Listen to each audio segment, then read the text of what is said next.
What kind of car do you drive? I drive a Jeep Wagoneer.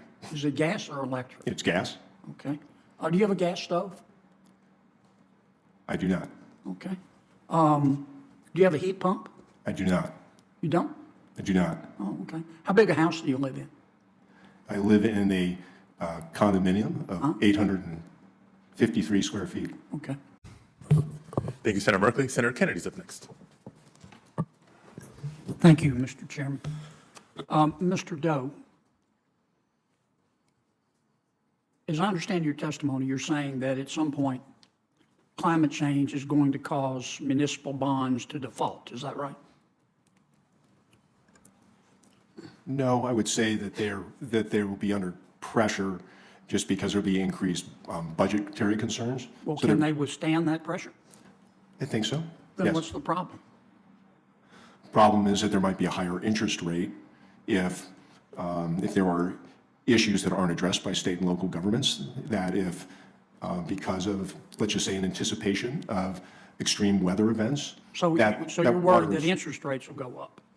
Yes. Okay. I'm looking on your website. You say, my quote, I'm quoting now, contribution to the municipal industry has been extensive as an analyst, strategist, and visionary of the industry's future, close quote.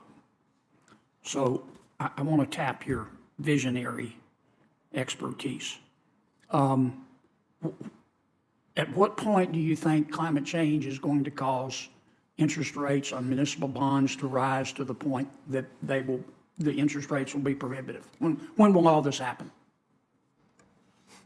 Well, I'll dust my crystal ball off, but perhaps, I think in 10 to 20 years. 10 to 20 years, okay. What do you think we ought to do about it? I think we ought to be able to identify where infrastructure is most vulnerable to weather events, and that infrastructure is then, appropriate dollars are used to modernize infrastructure. For example, in the town of Marshfield, I want to cut you off because I don't have Sure. much time. You think we ought to spend money? wisely and appropriately. Okay, sure. Well, nobody around here ever stands up and says, I've got a good idea and I don't need to spend money unwisely and inappropriately. You Correct. understand that, right? I do. Okay. Do you support the world becoming carbon neutral by 2050? Would that solve, do you support that? I don't think that's a reasonable expectation. Yeah, but if it were, do you support it? Doesn't seem like it's a bad thing. Okay. Do you support the United States becoming carbon neutral by 2050? This may not be possible. But do you support it? If it were the right mix of power and energy in order to provide electricity that's needed for essential needs. Well, you do understand that that's the goal of the most ardent proponents of climate change, do you not? I do understand that. Okay. How much will that cost? I couldn't give a figure to that because it's outside my area of expertise on it. You think we ought to just start spending money without an understanding of how much it's going to cost? I don't think that's ever wise. Okay. Well, don't you think we ought to look into how much it's going to cost? Again, that's around that area. That's not an area of expertise. I'm really focused on addressing the updating of infrastructure for our state and local governments. You don't seem to have very many solutions.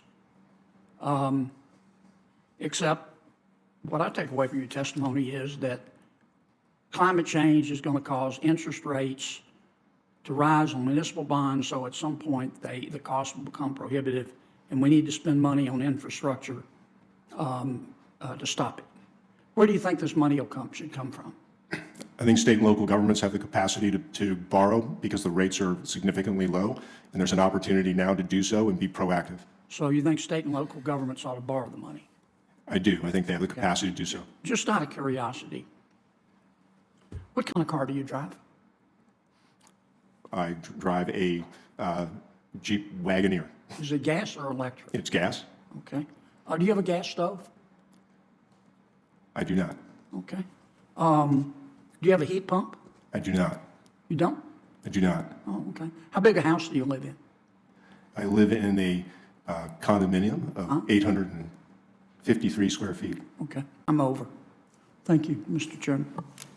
Tea was a quiet exchange, polite on the surface, surgical beneath it. Senator John Kennedy of Louisiana leaned forward, his southern drawl measured, his eyes unflinching. Across the witness table sat an expert, calm and confident, testifying before the Senate about the dangers of climate change and the supposed risks it posed to America's financial future. But Kennedy wasn't interested in the numbers that sound good in headlines. He wanted truth, or at least honesty about uncertainty. The man had come to testify as an expert on the economic consequences of climate change, how rising temperatures might ripple through America's financial systems, how storms and floods might make cities less solvent, how investors might fear the future enough to raise interest rates. But as Kennedy's questions peeled back each layer, what emerged was less certainty and more speculation dressed in the language of inevitability. Kennedy's voice carried that calm precision he's known for. Every question was a scalpel, cutting through jargon to reach the simple core of the matter. What do you actually know, and what are you merely guessing? The witness called himself a visionary, a strategist of the future. Kennedy, with quiet irony, put that vision to the test. When will this crisis arrive? 10 years? 20? The answer came soft, uncertain, a guess wrapped in the comfort of prediction. Kennedy nodded, not with agreement, but with patience. He pressed again. What should be done? The response was familiar, the bureaucrat's hymn. Spend more, build more, borrow more. Kennedy stopped him with a line that cut through the chamber's air like a bell. Nobody ever stands up and says, I've got a good idea and I don't need to spend money unwisely and inappropriately. There it was, humor edged with truth. The witness tried to regain footing, speaking of carbon neutrality, of lofty goals stretching to 2050. Kennedy listened, then asked the one question that no model, no spreadsheet, no expert ever seems prepared to answer. How much will it cost? Silence. Then evasion. Then an admission he didn't know. That moment hung heavy, a reminder that the loudest calls for global change often rest on the softest foundations. The expert could not say how much his vision would cost, or when it would matter. He could only say it should be done. And that's when Kennedy shifted the ground entirely. He stopped talking about forecasts and started talking about facts. What kind of car do you drive? Gas or electric? Do you have a heat pump? How big a house do you live in? They were simple, human questions. Questions that stripped away the abstractions and forced the witness to look at his own footprint, his own choices, his own reality. The answers were ordinary, revealing, and they told a story louder than any chart. The man who came to testify about the dangers of carbon still lived, as most Americans do, in the world of gas engines, stoves, and ordinary homes. Kennedy smiled faintly. His time was up, but his point had already been made. It was a small question. How big a house do you live in?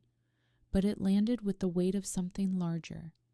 A reminder that for all the talk of crisis and catastrophe, for all the sermons on sacrifice and sustainability, the truth often hides in what people do, not what they say. That final question wasn't about the square footage of a home. It was about the size of the hypocrisy that too often underlies the debate on climate change. A debate where the loudest voices call for austerity while living comfortably under the same systems they condemn. Kennedy's interrogation wasn't cruel. It was precise. It revealed the chasm between theory and reality, between the polished predictions of experts and the grounded logic of common sense.